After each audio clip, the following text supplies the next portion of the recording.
हमारे देश के पड़ोस में जितने कंट्री हैं, ममालिक हैं, उन सबको मिलाकर 1985 में सार्क कंट्री बनाया गया था, सार्क ममालिक।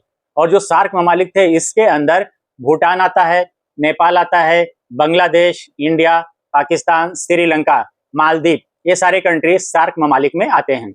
और इसका जो हेड ऑफिस है काठमांडू में था, और अभी भी है भी। और हर साल वहाँ पे जो सार्क ममालिक हैं उनकी एक मीटिंग होती थी। 2007 में अफगानिस्तान को भी सार्क ममालिक में 2007 में मिला लिया गया था। लेकिन 1985 से 1985 से लेकर 2013 तक कंटिन्यू हर साल किसी एक कंट्री में उसकी मीटिंग रखी जाती थी।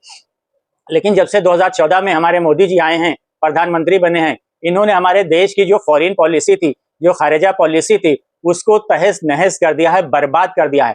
और उसी का नतीजा ये निकला था कि ऑपरेशन सिंदूर जो हुआ था, उस वक्त हमारे देश के साथ हमारा कोई भी पड़ोसी कंट्री या दुनिया का कोई भी कंट्री हमारे साथ खड़ा नहीं था। हम बिल्कुल अलग थलग और अकेले थे, हमारा कोई सपोर्ट करने वाला नहीं था।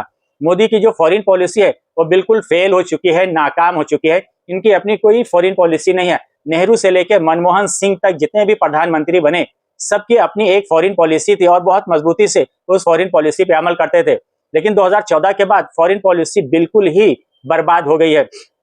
इसी वजह से ऑपरेशन सिंदूर के वक्त हिंदुस्तान, हमारा देश अकेला था। और जो हमारे पड़ोसी कंट्री है उसके ऊपर जो दबदबा है, चाइना हमारे पड़ोसियों के ऊपर अपना दबदबा बना रहा है, उनसे अपनी दोस्ती बना रहा है। और हम हैं अपने जो पड़ोसी कंट्री हैं, पड़ोसी ममालिक हैं, उनसे हम दूर होते जा रहे हैं। इसी वजह से जब कोई बुरा वक्त आता है तो कोई देश हमारे साथ खड़ा होने के लिए तैयार नहीं रहता। ये सीधे सीधे मोदी की फॉरेन पॉलिसी की नाकामी है। धन्यवाद। सब्सक्राइब कीजिए, डेमोक्रेसी के साथी बनिए। बहुत बहुत धन्यवाद।